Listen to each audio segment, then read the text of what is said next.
Good morning. আজকে 2025 সালের higher secondary মানে ক্লাস 12-এর পরীক্ষার অ্যানুয়াল পরীক্ষার প্রশ্নপত্র নিয়ে একটু আলোচনা করব। আজকে প্রথম পর্বে আমরা আলোচনা করছি কোশ্চেন নাম্বার 1 এর শর্ট প্রশ্ন নিয়ে। প্রথমে এক দাগে আছে multiple choice. Partners current account are opened when capital accounts are fluctuating fixed and fluctuating none of this. সঠিক উত্তর B, fixed.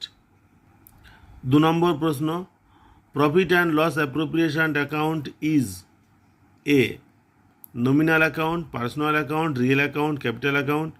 Profit and loss appropriation account is a nominal account. সঠিক উত্তর এ। 3 নম্বর প্রশ্ন, in a partnership firm interest on partners loan is A or N, gain, loss, income, expenses. In a partnership firm, interest on partners' loan is an expense. 4 নম্বর প্রশ্ন, average profit is rupees 15,000. The value of goodwill based on 2 years purchase of super profit is 18,000. Normal profit is average profit 15,000, super profit 18,000, difference করলে হবে 3,000, সেটা 2 years purchase, তার মানে 3,000 into 2 6,000। সঠিক উত্তরে। In the absence of partnership agreement the rate of interest on partners capital will be. Partnership এগ্রিমেন্টে যদি interest on capital এর উল্লেখ না থাকে তাহলে কোনো পার্টনার কোনো ইন্টারেস্ট অন ক্যাপিটাল ইন্টারেস্ট পাবে না। সুতরাং উত্তর হচ্ছে 0 বা নান অফ দিস।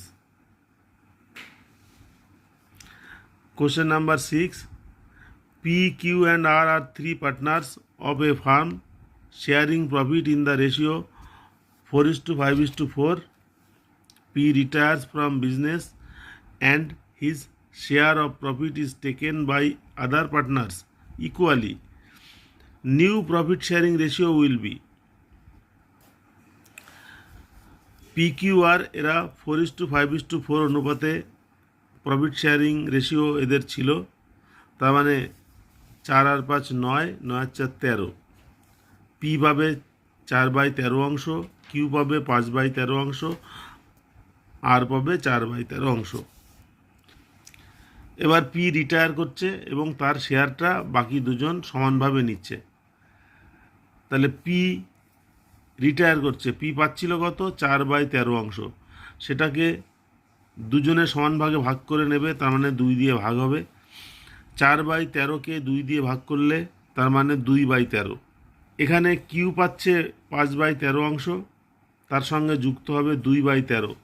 5/13 যোগ 2/13 এটা করলে হবে 7/13। আর 4/13 আর পাচ্ছিল, তার সঙ্গে 2/13 যুক্ত করলে হবে 6/13। তাহলে প্রথমটা হলো 7/13, পরেরটা 6/13, অনুপাত করলে হবে 7:6। সঠিক উত্তর সি। 8 দাগে আছে premium for goodwill paid by the new partners privately to the old partners will be credited to. Privately একজন আরেকজনকে কিছু টাকা পয়সা দিচ্ছে, সেটা হিসাবের খাতায় আসবে না। সুতরাং এখানে প্রিমিয়াম ফর গুডউইল কোন অ্যাকাউন্টে ক্রেডিট হবে? Old partners capital account, new partners capital account, goodwill account. খাতাতে যখন আসবে না তখন এ বি সি কোনোটাতেই আসবে না। সঠিক উত্তর ডি। 8 দাগ, according to the partnership act the interest payable to the deceased partner on the amount left by him will be. Partnership আইন অনুসারে যদি কোনো পার্টনার মারা যায়, তার যা পাওনা আছে সেই পাওনাটা যদি ব্যবসায় খাটে তাহলে সেটাকে লোন হিসাবে ট্রিট করা হবে, পার্টনার্স লোন। আর পার্টনার্স লোনের ইন্টারেস্ট হচ্ছে 6%। সুতরাং এখানে সঠিক উত্তর এ। 9 দাগ, এ partnership farm earned net profit 4,20,000 and partner X is entitled to get commission 5% on net profit after charging such commission, then the amount of commission X will be 4,20,000। এটাকে 5/105 করতে হবে। 5/105 করলে হবে 1/21। 4,20,000কে 1/21 দিয়ে গুণ করলে এটা কাটাকুটি করলে হবে 20,000। সঠিক উত্তর C. Question number 10. If the profit or loss for the last 4 years are 80,000 profit, 50,000 profit, 25,000 ব্র্যাকেটের মধ্যে আছে, তার মানে এটা loss, and rupees 35,000 respectively, then the value of goodwill on 2 years purchase of average profit method will be। এই চারটে যোগ করতে হবে, তার মানে 80,000 যোগ 50,000 বিয়োগ 25,000 যোগ 35,000।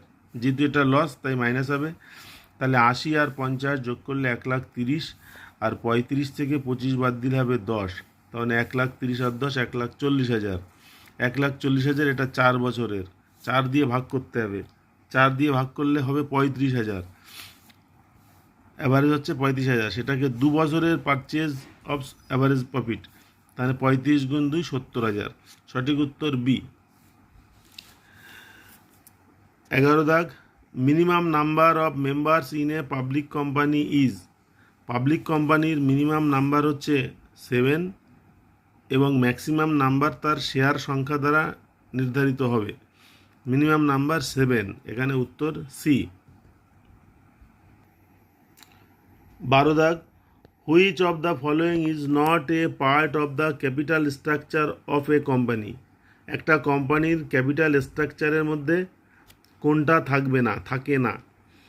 শেয়ার ক্যাপিটাল থাকে, লোন নিলে ডেট ক্যাপিটাল থাকে, অবন্টিত মুনাফাগুলো জেনারেল রিজার্ভে পাঠানো হয় সেটাও থাকে, ওয়ার্কিং ক্যাপিটাল এটা ক্যাপিটাল স্ট্রাকচারে থাকে না। সঠিক উত্তর ডি। 13 দাগ, the minimum subscription of a public company should be. কোনো কোম্পানি যখন আইপিও ইনিশিয়াল পাবলিক অফারিংয়ের মাধ্যমে শেয়ার বাজারে ছাড়তে চায়, তখন জনসাধারণ যদি সেই আইপিওর 90% যদি সাবস্ক্রাইব না করে তাহলে এই আইপিওটা বাতিল হয়ে যায়। তাহলে minimum subscription of a public company should be 90% of issued capital. সঠিক উত্তর এ। 14 দাগ, profit on reissue of ফরফিটেড shares is transfer to. কোনো শেয়ার ফরফিট করার পরে যদি রিইস্যু করা হয় এবং তারপরেও যদি কিছু প্রফিট থাকে, সেই প্রফিটটা পাঠানো হয় ক্যাপিটাল রিজার্ভ অ্যাকাউন্টে। সঠিক উত্তর বি। 15 দাগ, if 10,000 equity shares of 50 each are issued at a premium of 10%, then the amount received for share capital. Share ক্যাপিটালে প্রিমিয়াম যায় না, প্রিমিয়ামটা আলাদা প্রিমিয়াম অ্যাকাউন্টে দেখানো হয়।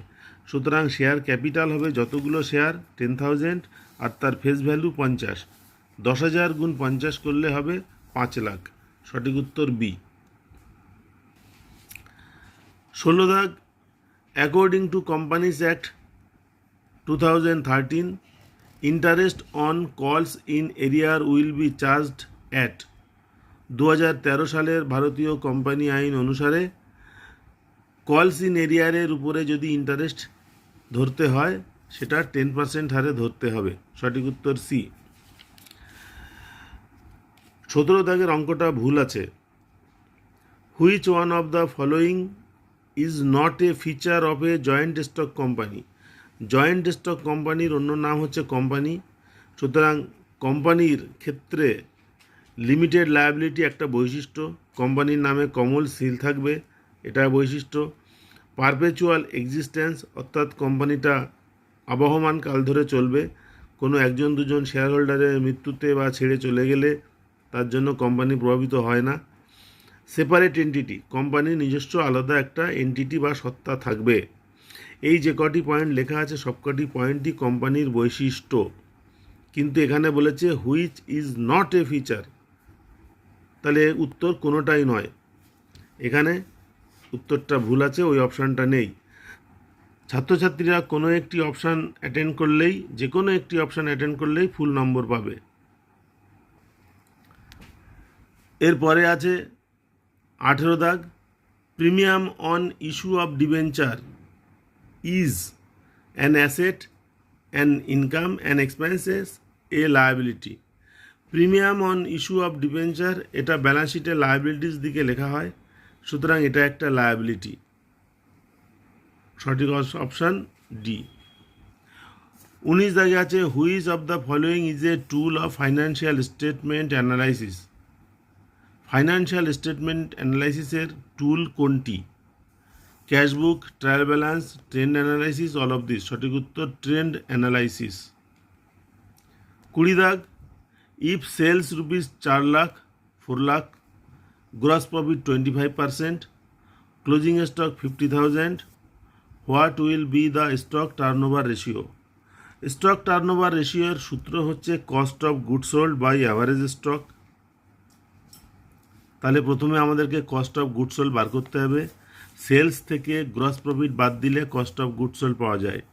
সেলস 4 লাখ, গ্রস প্রফিট 25%, তার মানে 4 ভাগের 1 ভাগ প্রফিট। 4 লাখ থেকে 1 লাখ বাদ দিলে হবে 3 লাখ। তাহলে প্রফিট হচ্ছে, মানে কস্ট অফ গুড সোল্ড হচ্ছে 3 lakh, profit 1 lakh, sales 4 lakh. Closing stock 50,000, তাহলে স্টক টার্নওভার রেশিও কত? Cost of good sold by average stock. Opening stock যেহেতু দেওয়া নেই, সুতরাং ক্লোজিং স্টকটাকে অ্যাভারেজ স্টক ধরা হবে। তাহলে 3 লাখ বাই 50,000 করলে হবে 6 টাইমস। এর সঠিক উত্তর এ। 21 দাগে আছে if working capital is 1,80,000, total liabilities 3,90,000, non current liabilities 3 lakh, current ratio will be. Current রেশিওর সূত্র হচ্ছে current assets by current liabilities. এখানে কারেন্ট অ্যাসেটস দেওয়া নেই, আর টোটাল লায়াবিলিটিস দেওয়া আছে 3,90,000, নন কারেন্ট লায়াবিলিটিস 3 লাখ। তাহলে 3,90,000 থেকে 3 লাখ বাদ দিলে সেইটা পাওয়া যাবে কারেন্ট লায়াবিলিটিস। তাহলে কারেন্ট লায়াবিলিটিস আমরা পেলাম 90,000। এটা হচ্ছে একটা অংশ। আর দ্বিতীয় অংশ হচ্ছে ওয়ার্কিং ক্যাপিটাল। ওয়ার্কিং ক্যাপিটালের সূত্র হচ্ছে current assets minus current liabilities. তাহলে working capital 1,80,000, current liabilities 90,000, current assets কত? কারেন্ট অ্যাসেটস হবে 1,80,000 যোগ 90 মানে 2,70,000। তাহলে এখানে কারেন্ট রেশিও কত? Current assets by current liabilities. Current asset 2,70,000, current liabilities 90,000,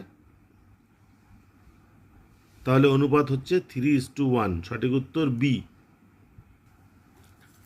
22 দাগ, average stock is 75,000, stock turnover is 12, profit on sale is 20%, then amount of profit will be. Stock টার্নওভারের সূত্র হচ্ছে cost of good sold by average stock. তাহলে cost of good sold বার করতে হবে। Average stock 75,000, stock turnover ratio 12, 75,000কে 12 দিয়ে গুণ করলে হবে 9 লাখ। তাহলে কস্ট অফ গুড সোল্ড হচ্ছে 9 লাখ। তার মানে সেলস মাইনাস প্রফিট সমান কস্ট অফ গুড সোল্ড। এখান থেকে সেলস বার করতে হবে। কস্ট অফ গুড সোল্ড হচ্ছে 9 লাখ, প্রফিট অন সেল হচ্ছে 20%। সুতরাং হিসাব নিকাশ করলে পাওয়া যাবে কস্ট অফ গুড সোল্ড 11,25,000। তাহলে 11,25,000 থেকে 9 লাখ বাদ দিলে থাকবে 2,25,000, যেটা প্রফিট। সঠিক উত্তর বি। 23 দাগ, total sales and cash sales of a concern are 6 lakh and 40,000 respectively. Amount of average debtor is 1,40,000, debtor turnover ratio will be. আমাদেরকে দেওয়া আছে টোটাল সেলস 6 লাখ আর ক্যাশ সেলস 40,000। টোটাল সেল থেকে ক্যাশ সেল বাদ দিলে বাকিটা পাওয়া যাবে ক্রেডিট সেল। সুতরাং ক্রেডিট সেলের ভ্যালু হচ্ছে 6 লাখ থেকে 40,000 বাদ 5,60,000। ডেটর টার্নওভার রেশিও বার করতে হবে। ডেটর টার্নওভার রেশিওর সূত্র হচ্ছে credit sale by average debtor. Credit sale হলো 5,60,000, অ্যাভারেজ ডেটর হলো 1,40,000। তার মানে 56কে 14 দিয়ে ভাগ করতে হবে, 4 14 56, সুতরাং 4 Times ডেটর turnover will be 4 Times. সঠিক উত্তর সি। 25 দাগ থেকে 30 দাগ অবধি কম্পিউটারের উপরে প্রশ্ন। 25 দাগে আছে which of the following is not an example of spreadsheet software? Word Pro, MS Excel, Lotus 1 2 3, none of this. সঠিক উত্তর এ, ওয়ার্ড প্রো। 26 দাগে আছে the next column to Z column in MS Excel is. A B C D করে পরপর Z পর্যন্ত Microsoft এক্সেলে কলামগুলো থাকে। Z শেষ হওয়ার পরে শুরু হয় এ বি, এসি, এডি এরকমভাবে। তাহলে এখানে জেড এর পরের কলামটা কি? জেড এর পরের কলামটা হচ্ছে এ। সঠিক উত্তর এ। 27 দাগ, the financial function used in calculation of payment of any loan is. SLN, PMT, countif, sumif. সঠিক উত্তর বি, PMT। 28 দাগে আছে an Excel workbook is a collection of rows and columns, a collection of macros, a collection of worksheets, a collection of files. একটা Excel ওয়ার্কবুকে প্রচুর সংখ্যক worksheet থাকে, তার মানে এ কালেকশন অফ ওয়ার্কশিট। এটা হচ্ছে উত্তর সি। 29 দাগে আছে by which part of Excel value and formula are entered in a cell? Title bar, formula bar, quick access bar, name box. By which part of Excel, এক্সেলের কোন পার্টে value and formula enter করা হয় কোনো একটা সেলের? Formula বারে। সঠিক উত্তর বি। আর এক দাগের শেষ প্রশ্ন, after selecting the data in a worksheet the shortcut key to create a chart quickly is. F11, F8, F4, F2।